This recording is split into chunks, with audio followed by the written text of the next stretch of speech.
é sempre a mesma coisa toda vez. A composição de uma injeção letal é simples. Primeiro, tem um anestésico.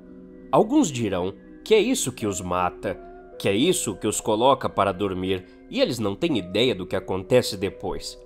Discordo. Os homens ainda gemem depois da injeção, ainda dá para ouvir seus soluços baixos, orações murmuradas pela metade. Acho que essa etapa é mais gratificante para nós, para nos dar a ilusão de que estamos fazendo algo bom, para dar a impressão de que tudo isso é humano. Depois, usamos um líquido limpante nas agulhas.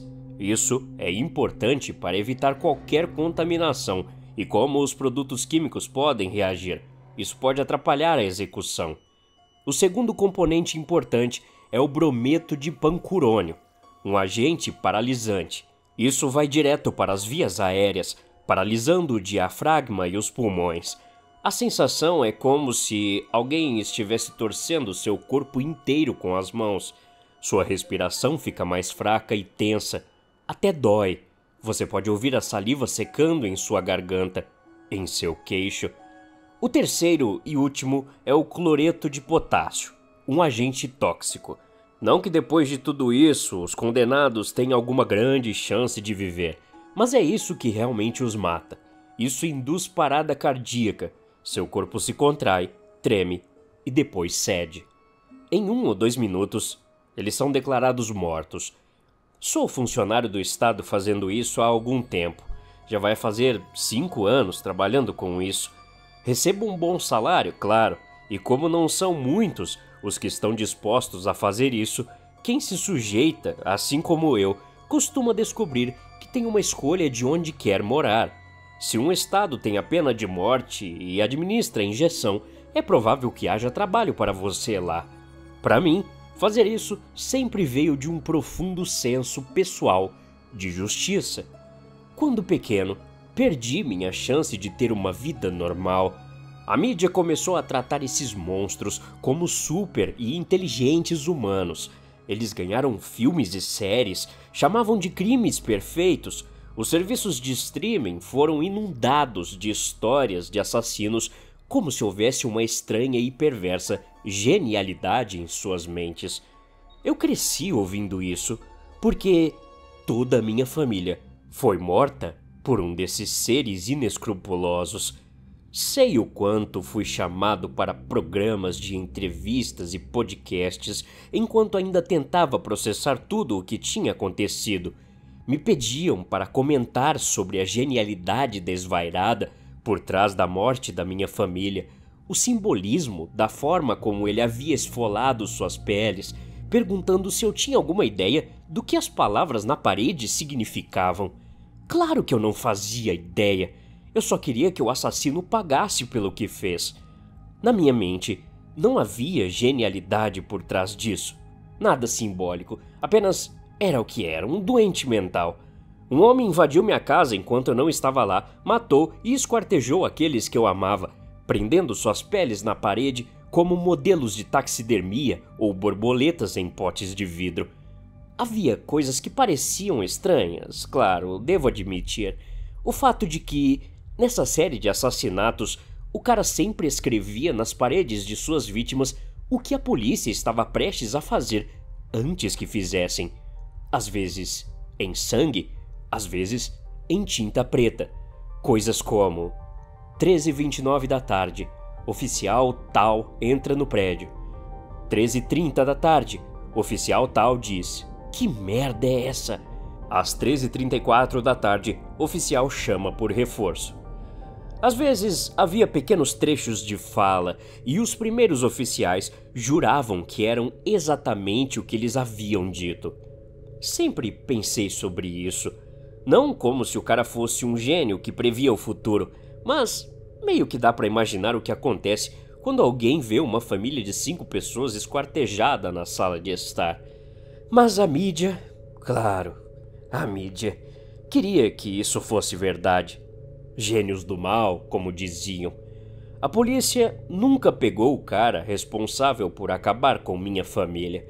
Eles tentaram, mas toda vez o cara estava um passo à frente. Por exemplo, quando encontraram uma pista de que ele estava em um hotel. Ao chegarem lá, já era tarde demais. Havia outras coisas também, que eles não mencionaram, coisas mais sombrias, divagações insanas, páginas de cadernos com desenhos estranhos. Um dos textos encontrados dizia o seguinte: "Ele vem e não há nada que possamos fazer. Estamos presos, ele vem. Estamos presos, ele vem. Não há nada que possamos fazer. Estou sozinho. Estamos sozinhos. Nada que possamos fazer. O ciclo continua sem parar, inalterado. Sempre nada que possamos fazer." Também não tinha nenhuma conexão entre as famílias mortas. Quando fiquei sabendo que finalmente o haviam pegado, me transferi imediatamente para a prisão dele, já que eu já trabalhava com isso. Finalmente, mais de uma década eu esperei, e havia uma chance de eu ser a pessoa que colocaria a injeção nesse merda. Para, a minha maneira, ter justiça pelo que foi feito para mim e para aqueles que eu amava naquela noite. Havia preocupações que eu perdesse o emprego, é claro, e aqueles que conheciam minha história tentaram me convencer a não fazer isso. Mas é óbvio que eu não os ouvi. Eu me lembro como o cara era, como todos esses anos eu o imaginei como um monstro, horrível, babando, desesperado. O observei por um tempo através do vidro da sala de interrogatório da prisão. Ele parecia familiar, a inclinação de seu nariz, a maneira como ele deixava sua boca, mesmo sabendo que ele não me via do outro lado do vidro.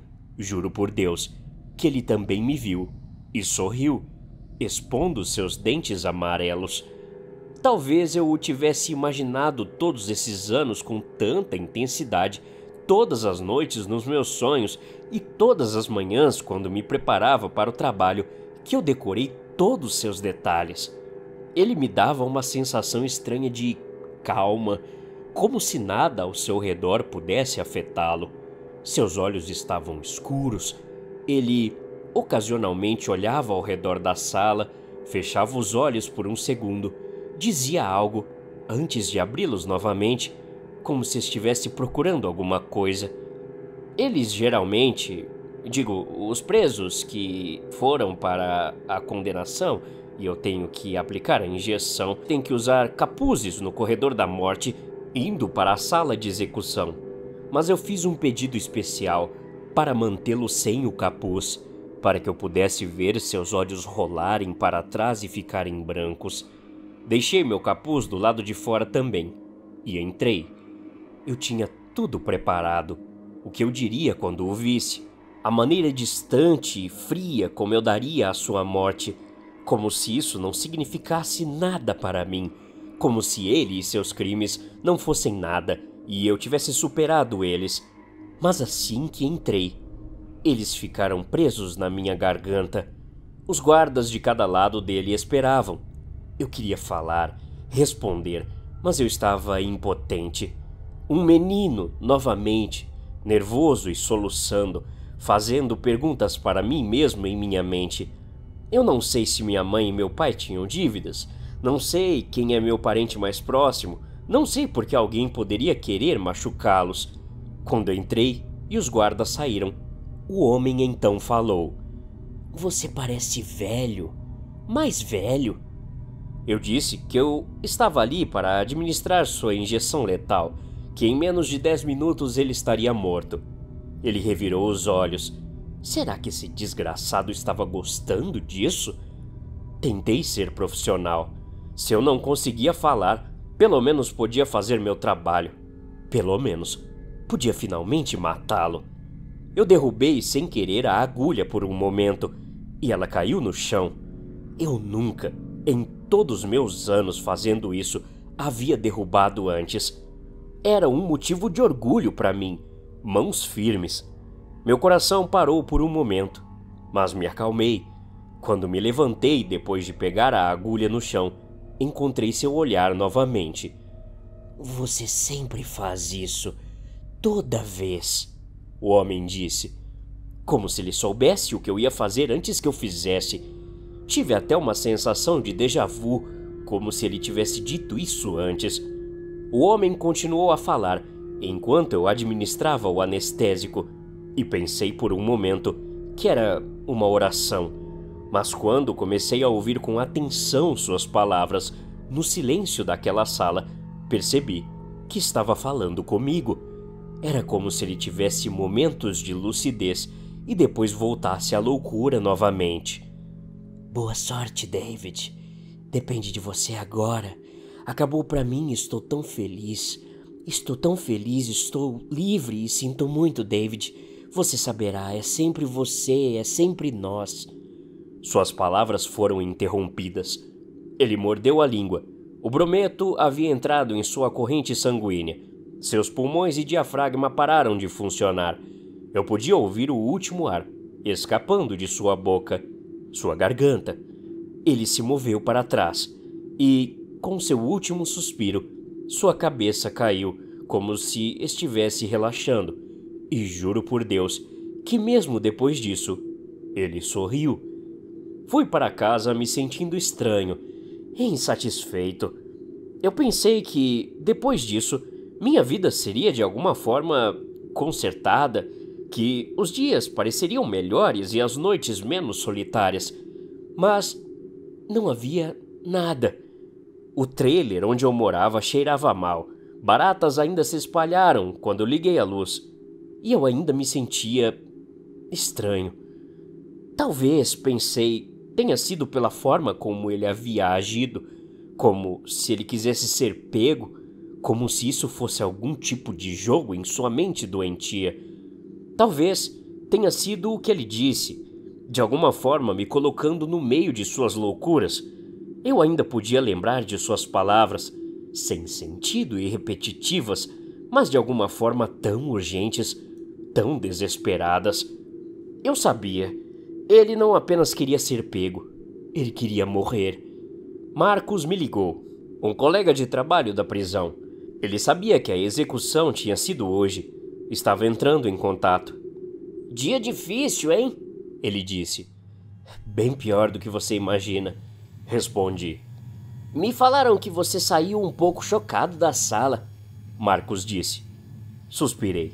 Ele provavelmente tinha ouvido falar que o cara conversou comigo sobre o fato dele saber meu nome. Marcos, foi. Ele sabia meu nome, ficou falando coisas nada a ver em sussurros estranhos. Disse que era eu agora e ele estava livre, sei lá mais o quê. Foi difícil, cara, foi difícil. Falei. Marcos parecia confuso. Nossa, isso eu não fiquei sabendo. Não foi isso que me disseram, ele disse. Meu coração deu um pulo. Por que ele tinha ligado se não fosse por isso? Marcos então disse.